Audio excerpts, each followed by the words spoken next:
Well, good morning, everybody. As you know, we're now into the second round of the debate. You've all taken part in, or both taken part in one debate. This is your second debate before the finals in December. First of all, a very warm thanks to the principal of this wonderful establishment, the Bellver College, and thank you as well to Sean and the team. And also to our visiting team, Louise, on behalf of French Lycee. Welcome to everybody. Today we have Rotarians, Harry, who's on the IT and the cameras you can see, and the Secretary of it, Vivian. Thank you very much. Timekeeper today is Alison Tom, and our judges are Oliver Nielsen, who will be the lead speaker, spokesperson for the team, Vivian on his left, and you're right, and Sarah Collett.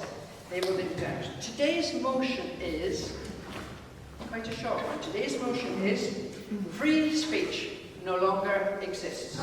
Draw. The French Lycée will be debating for the motion, and Bellver will be against the motion. As always at this time, I must thank our sponsors, without whom this would not happen: Palmer Pictures, Clínica Boneda, Ibex Insurance, and of course the Ticket Travel Agents. So now, without further ado, I'll hand you over to Timekeeper Alison. Thank you. Hi, good morning. Okay, so Rachel will see you first, and Anna, just not with the ratings.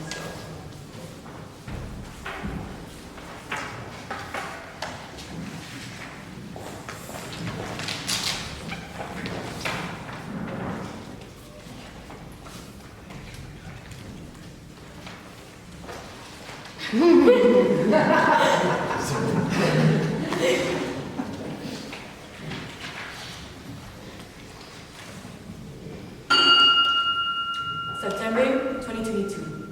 Masami, a 22-year-old Iranian girl, dies after a violent arrest for infringing hijab rules and complying with the hijab country regulations. October 18, 2022. Edna Regabi, a sport climber from the Youth Olympics in South Korea, competed without her hijab on, protesting for the lack of freedom of speech in her home country. But returning, she had to apologize, saying she had forgotten to cover her head. Persepolis, the Manchester Therapy, is a book that talks about the real life of the Iranian author, who clearly talks and demonstrates that before, women could wear the clothes they wanted, speak freely, go out with a man, play in the streets. Wearing a hijab was a choice. But that changed. On April 1st, 1979, the Iranian people voted for the national referendum to become an Islamic republic. Since then, women are forced to wear a hijab, stay silent, go out with a man, and boys and girls don't have the same rights when school is concerned. The government is banning certain social media to silence them, paying people so they don't say certain things, and challenging and threatening those who challenge the imposed rules.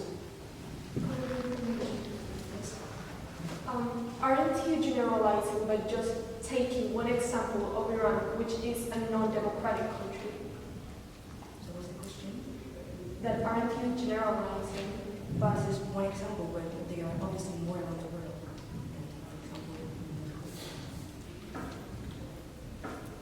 This is a clear example that shows that freedom of speech existed, but now it doesn't longer exist. Good morning, audience, opponent team, judges, teachers, etc. My name is Ana Lago, from the Lycée Conseil International de Palma, and my teammates and myself strongly believe that freedom of speech no longer exists. I will take over the first level in the centralized legislature, while my teammate Indy will talk about the second level of individual institutions, and finally, my teammate Kenza will talk about the third level of sphere and societal norms. Let's continue with the definition. Freedom of speech is the inherent human right to voice one's opinion without fear of government or punishment. The right is preserved in the United Nations Universal Declaration of Human Rights and is granted recognition by the laws of most nations. Nonetheless, the degree to which the right is had been practiced varies in various nations to another. In many nations, the clear government censorship is imposed and enforced, as in our example, Iran. And the obligation of women to wear hijab if you don't want to be killed. In democratic countries, censorship occurs in other ways or forms. For example, hate speech, obscenity, and defamation laws, which are clear proof that freedom of speech no longer exists, despite the United Nations Universal Declaration of Human Rights. In recent times, has been a great deal of debate surrounding the concept of free speech, with the Danish cartoons or Charlie Hebdo to political correctness. Let's take another example, this time in a democracy. It happened in Spain and reveals a clear demonstration of hate speech, being used to imprison a popular rap singer who was sentenced to jail on charges of insulting the Spanish former king. More than 2,000 artists signed a petition, including director Pedro Moldovar and actor Javier Bardem, against the injailing of the rapper. Therefore, whether living in a democracy, a totalitarian government, we do not have freedom of speech. Therefore, I hope I realize that freedom of speech no longer exists. This word is me.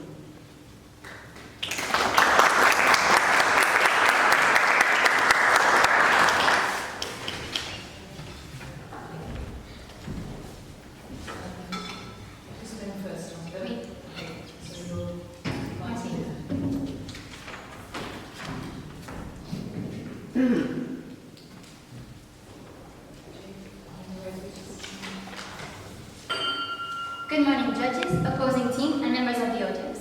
My name is Martina Moros, and today I am here because I am strongly against this motion. Free speech no longer exists. Firstly, I will start by breaking down the motion. According to the Oxford Dictionary, free speech means the right to express any ideas or opinions without censorship or restraint. And according to the Cambridge Dictionary, no longer means in the past, but not now, and exist means to be or to be real. In this debate, my team and I will tell you why we are against this motion. To start off, I will talk about the fact that there are laws to allow and protect free speech in some countries. Second speaker Mariola will talk about the fact that free speech is often confused with hate speech and why free speech still exists. And finally, third speaker Marianne will talk about the concept of free speech. Free speech still exists. This is what my team and I will be convincing you towards today. Why do we think this? We think this because we have proof.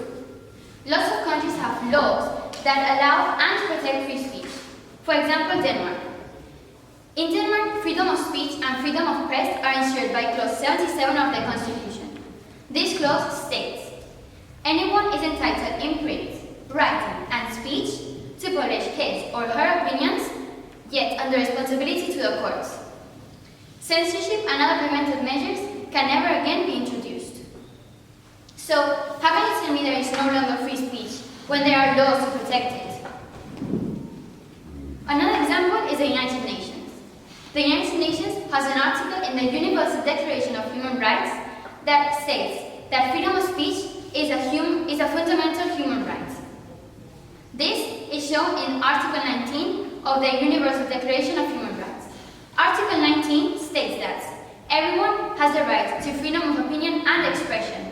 This right includes freedom to hold opinions without interference and to seek, receive, and impart information and ideas through any media and regardless of frontiers. This shows how even though we might not see it in our day-to-day life, free speech still exists, and there are lots of people who defend it. There is even an index that states which countries have freer speech than others. Second speaker Mariola will talk about this index later on. This shows clearly that some if not most, politicians think about freedom of speech? These laws that protect free speech that you're talking about themselves do not respect free speech. How can you explain that? Well, they do respect free speech because it's what they're protecting, and it's what, for example, if someone says something and is taken to the court, for example, they can allege that they were talking about free speech. So they are put into practice these laws, and they make free speech continue existing. This shows clearly that how some, if not most, politicians do think about free speech. And most countries have some, no matter how little, rule that supports this. Because even if it is tiny, it is still there, which means it still exists.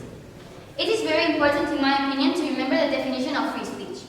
The right to express any ideas or opinions without censorship or restraints. This doesn't say anything about having consequences. This means that once you have expressed what you think, there might be consequences, or there might be not. But usually, that depends on what you chose to say. Overall, I think freedom of speech still exists, because there are multiple countries around the world that care about free speech and protect it. I do acknowledge the fact that some countries might not have freedom of speech, like for example Iran. But what I do know is that if not most countries do. So it still exists. Thank you.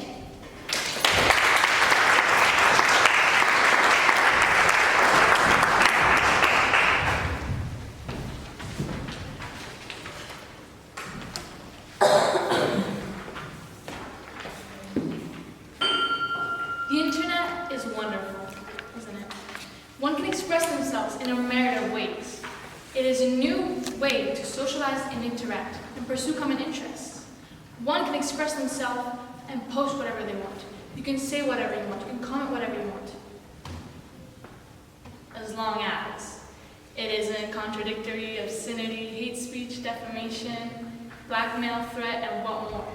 The number of content and information being banned on the internet is colossal.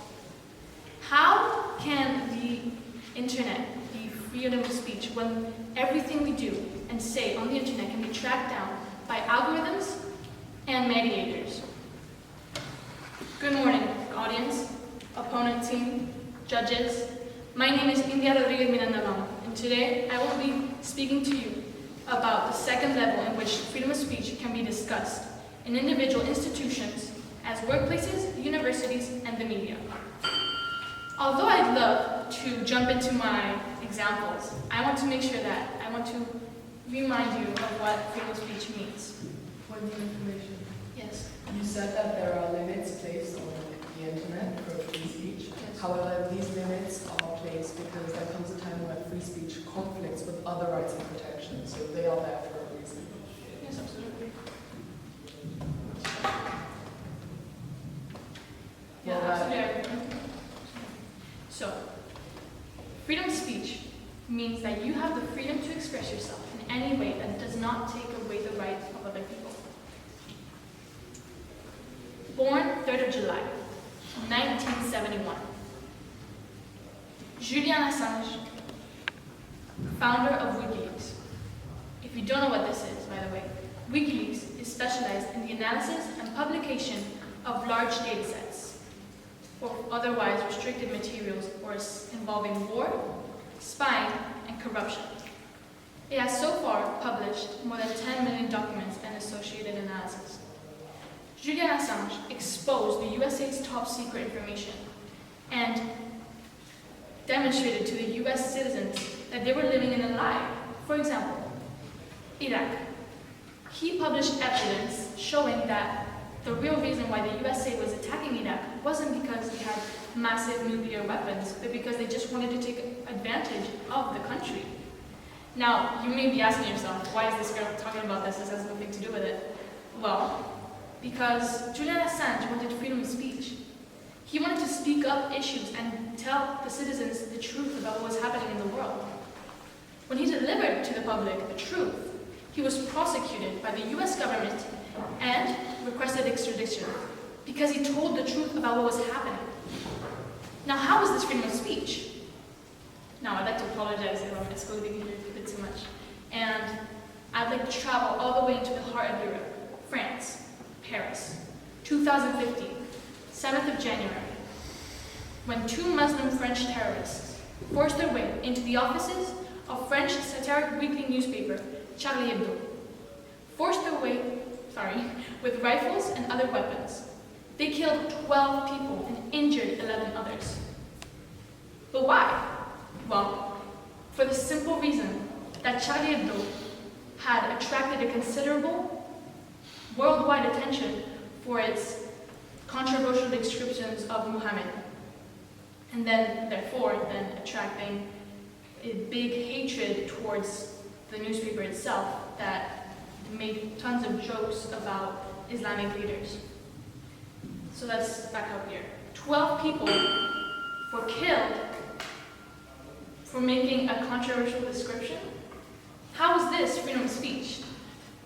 12 people were taking away the right of freedom of speech for saying freedom of speech. They were just expressing their opinion on someone and killed for it. This in no way follows what the right of freedom of speech truly is. I'd like to add that even when the government does not control the TV news or channels, they belong to private entities who themselves control the news, which then is broadcasted depending on their political orientation. Thank you so much for your attention.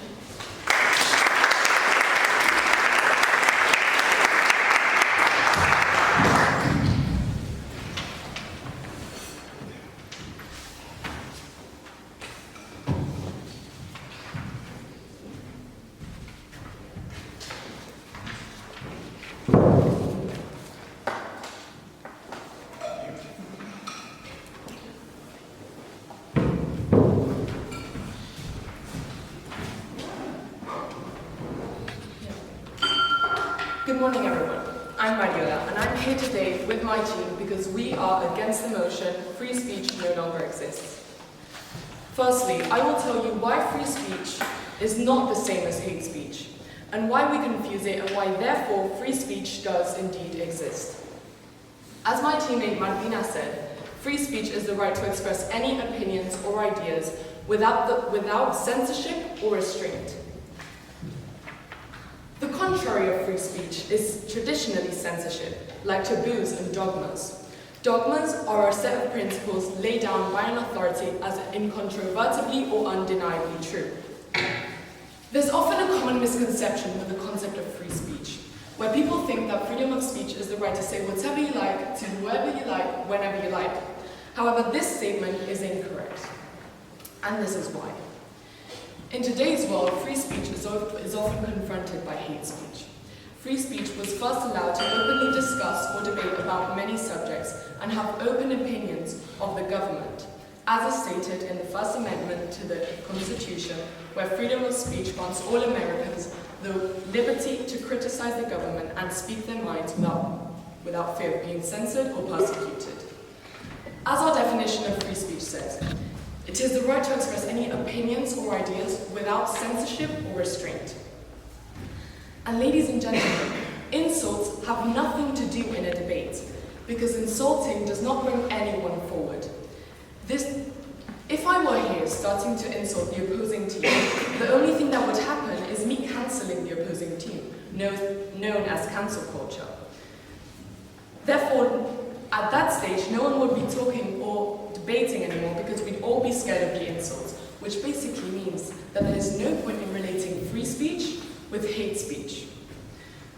What I mean by this is that right now the problem we have in today's society is that hate speech exists and often undermines free speech. However, this does not mean that it is always like this, and it does not mean that free speech overall doesn't exist. Democracy is based on free speech. Therefore, doesn't that mean that all democratic countries that allow free speech in the media do allow free speech? The dictatorships of history. Yes? Okay. The dictatorships of history, did they allow free speech? No, but why? Because they were not democratic. They did not allow an individual to have open opinions of them or anything that would be against their reign, without encountering censorship or even execution. And in this case, they are the authority that set principles laid down as incontrovertibly or undeniably true. This is what would happen if free speech didn't exist. If it weren't for free speech, we would not be speaking here debating about this subject, and we would not be able to criticize other countries that do not allow free speech. As you can see on your tables, the judges, there are plenty of articles that say that censorship does exist and therefore freedom of speech doesn't. However, as you can see in this graph, you can see that most of the countries are shaded in dark blue, which means that free speech does exist. Just because free speech doesn't exist everywhere, doesn't mean that it just doesn't exist at all. Thank you.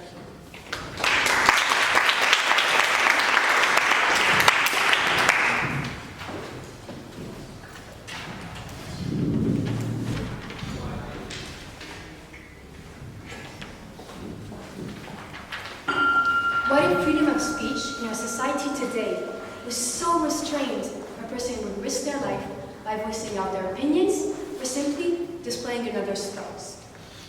This is what happened on October 16, 2020.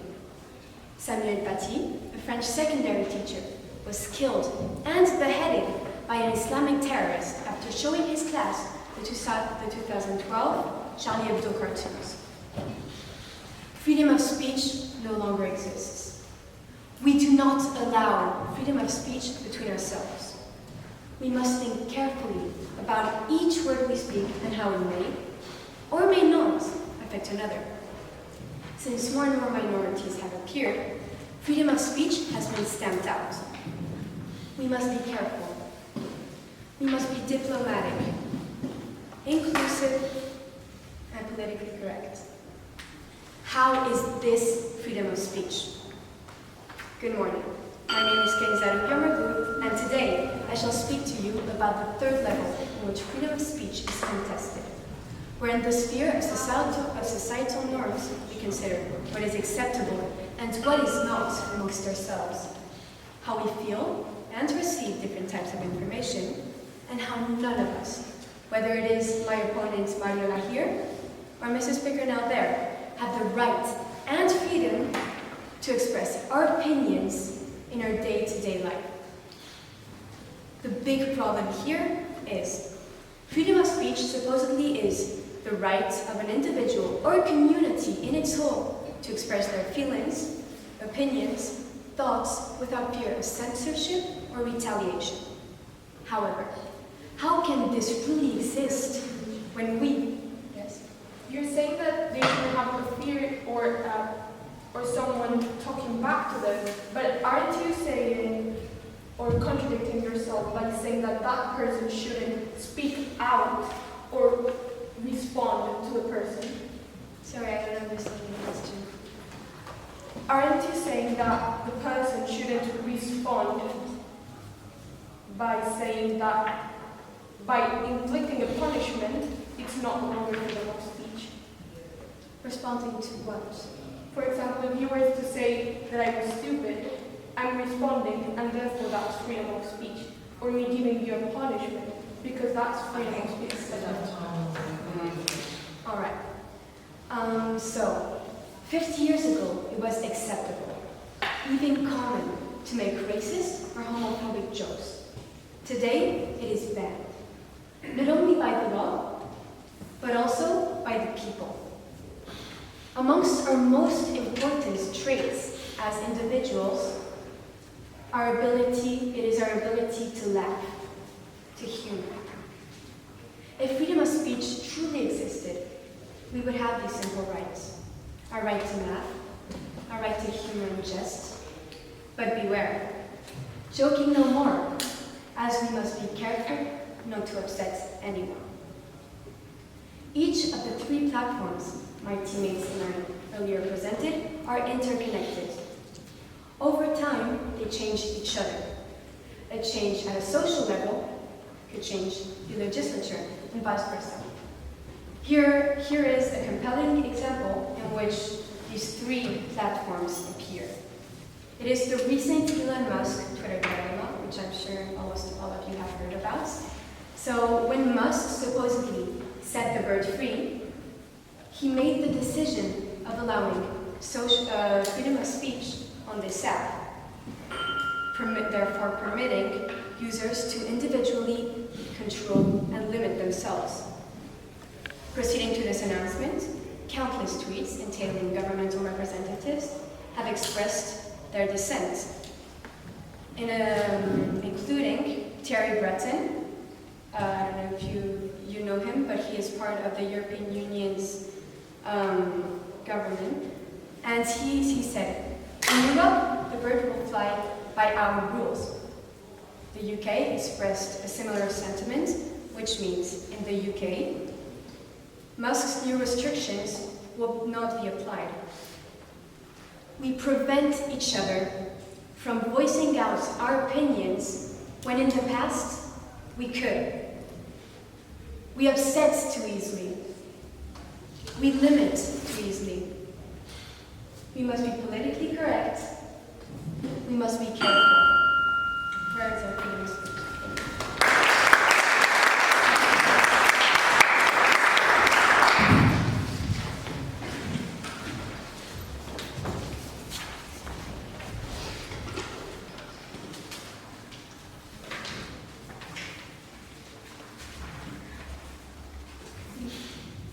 Good morning, fellow judges, opposing team, audience. Today we're going to talk about why freedom of speech exists today. We have to look at the First Amendment. It has existed as a concept since 1781. Also, it has existed as a practice, as my partners have already described. For example, let's say the police are powerless against Kanye West opinions because of freedom of speech. It seems kind of funny how the only examples that we're being told about are of non-democratic countries. The First Amendment was made after the French Revolution, and this affected the countries that were in a democracy. However, most examples in here are of a dictatorship. Let's take, for example, September 2022, when a girl was murdered because of not wearing her hijab properly. That is in a non-democratic country. We're pick cherry examples. We're choosing the ones that are benefiting our arguments in here. We are talking about a non-democratic country where this concept doesn't exist. But in the country that it does exist, like for example, the United States, and all the ones in the map, Marioli said, this concept exists. Therefore, it still exists. It might not exist in each country, but it exists as a concept, as a principle, as a practice. Let's also talk about the definitions given by the opposing team. We had 3 different ones. First, human right to express opinions without punishment or oppression. But isn't this definition also contradictory? Because this oppression or punishments that are given are because another party is also vocal about what they don't like. So therefore, these laws are enforced so that these people don't need to fight again and again and voice their opinion about they not liking this homophobia and this laughs against them. Second of all, we're talking about the other definition that we were given, that human right that doesn't take the right of other people given by India. This definition also contradicts another argument of them of the laughing at homophobic jokes or racist or things like that. So therefore, according to their definition, then this is not freedom of speech.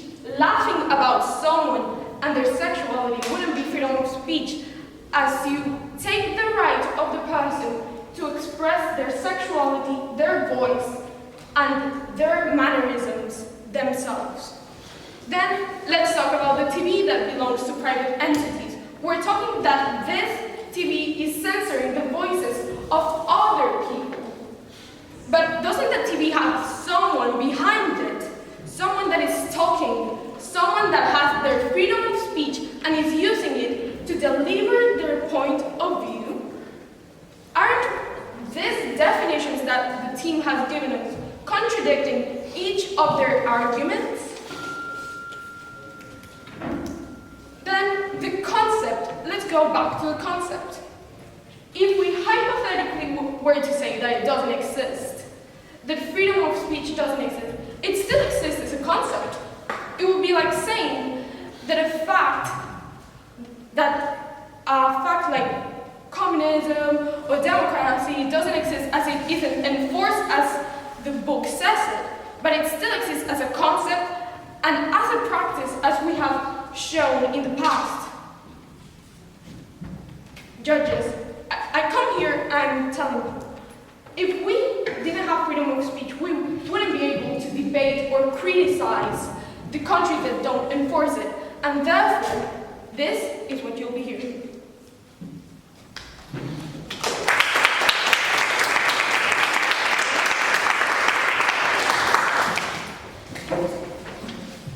Okay, both teams, you have 2 minutes to prepare your seminar.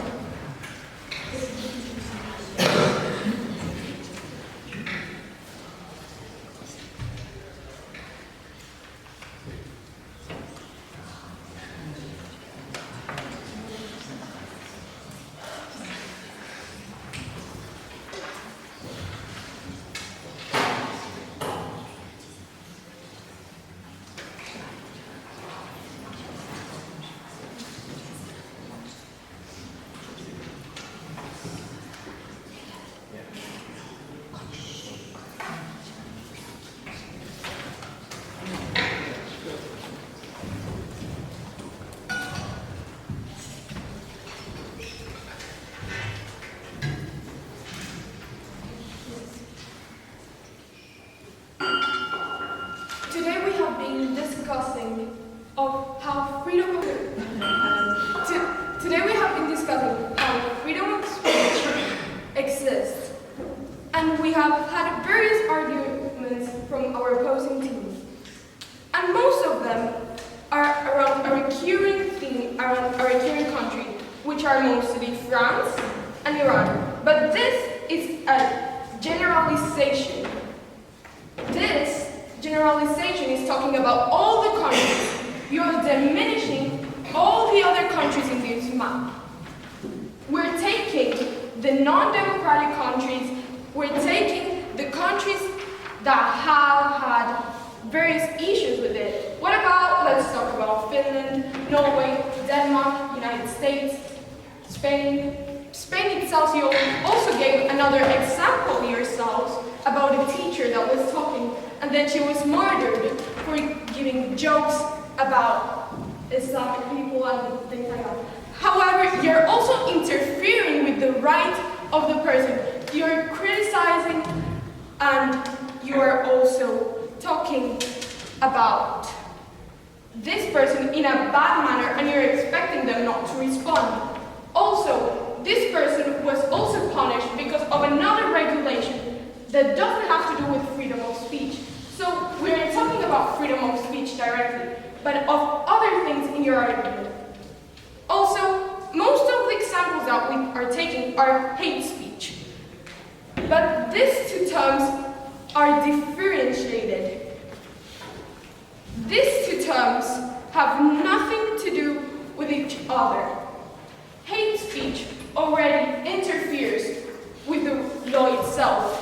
And if we look at the amendment, it says the right of people peacefully to assemble and petition the government for a redress of grievances.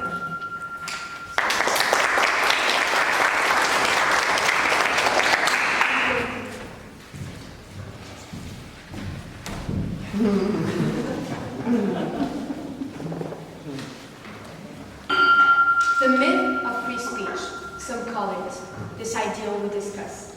It is utopic. I would like to come back to what Martina said earlier. These laws that protect, they say there's free speech in all countries. Well, at least in most of them. I would not say that. Free speech doesn't exist anywhere. Give me any example. France, Spain, the United Kingdom, United States of America, Iran. We are completely controlled. For example, we're controlled by the law and government. We're controlled by institutions and social media, or the internet. And we control ourselves as people, as a society. Then Mariela said, well, she was giving a few definitions, and I'd say these definitions are contradictory. She said free speech is the freedom of a person to articulate their opinions without fear of censure or retaliation, something like that, I'm not sure. And I don't think that's true. Let's take the Charlie Hebdo example, for example, as an example that my teammates have used and the other team also has. Charlie Hebdo was a teacher in a school who only displayed, Samuel Paty was a teacher in a school who only displayed the Charlie Hebdo article. He didn't make any jokes, any comments. He was just showing this in a free speech class to open his eyes to his students. And he got brutally killed for no reason. He got brutally killed for showing his students a part of our world, how things are. We are controlled.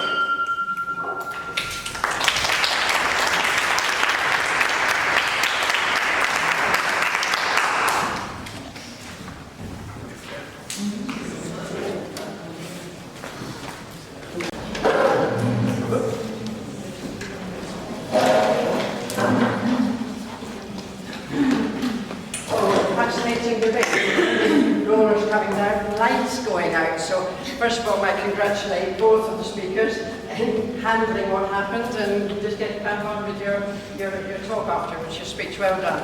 The judges have made up their mind. May I ask, first of all, Viv, just to say a few words? Yes, well done to both teams. I think another excellent debate. I think it inspired me to think about all your points, which I think is what it's all about. So well done to both of you.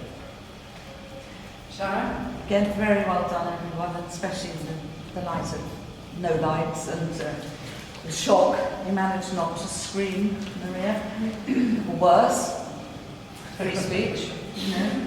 Very well done, and I think all of you were very persuasive, and that's the key to it, really, is persuading your audience that you're doing the best job on the debate, so great, well done. And spokesman for the Right, we'll just keep the lights on and make sure nothing else collapses. Shall I take this away for you? Yes, that's exactly what you guys do all the time. Was it Harry at the start who moved the lectern? He went, always gets home. But free speech, does it exist, doesn't it exist? We can all get on our telephones and technically anyone else in the world can see exactly what we said. So we can all make our voices heard. Whether it's free or not will depend on how it's controlled. But I think we've heard lots of rounding debates on both sides. It is a very complicated thing. It's a very important thing. Without it, you really don't have a functioning society. And we can do it. It's a question of how it's controlled. I've learned a lot. It's something you think about all the time, but actually to hear both sides, you sat down, obviously because of the way the debate is structured, you've had to prepare arguments on both sides of it. And I'm going to ask you afterwards which side you believe in, but actually for the purposes of the debate doesn't really matter, but it was brilliantly put. Now we've made lots of notes, I've discovered lots of things here. One of them I discovered is that I'm older than Julian Assange, which I think I have to thank you for. I thought he was much older than me, but no. But just to put a few notes, the delivery style is fantastic on both sides. I really enjoyed the way that you guys started every speech with a slightly left field, oblique way of starting it. You didn't say, here is me and here's what I'm saying. You start off with an example or something, and then you all did that talk to you all working together. I really like that because it immediately grabs your attention. Okay. Right. debaters, but I don't really know how you're going to get where you are. We enjoyed the supporting material from your side. That was great. Sometimes a little too much of it. Sometimes it was a bit like, here's all these things, but it's really good. Martina, you have such a loud voice for such a... I really enjoy the way you're writing all the time. Every time you weren't speaking, quite often, nobody really here today, but in some debates, when people have finished, they sit down and go, you were like, I really want to hear something. Maria, I really enjoyed your delivery. That was great. Lots of eye contact, lots of hand movement. That was really good. Maria, bags of confidence. And unfortunately, we put up the power hat as well. Maria, you reacted better than I did to this. I really enjoyed your passion and your movement. Again, I've seen you guys once before. Fantastic on both sides. Really great pacing. There's a movement. Love it. Perfect. But we have to pick some winners again. So this is difficult. It's always difficult. But we have to choose best debater and best team today. So, who are we doing first? Best debater, sir. Best debater. A couple of really highly commended. So, today we're going to award to Mario.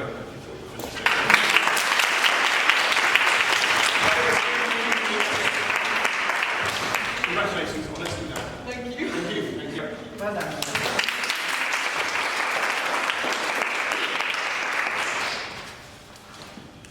Best winning team, wasn't it, really? Again, I have to say, this is such a cliche, but judges always say this was a really difficult decision. It really is. You've given us a really difficult job. I thought I had a nice morning off work, a cup of coffee and learn something. But you've given me a headache this morning, those two. But on the grounds that we think they had a slightly more rounded argument and came from all sides, we just gave it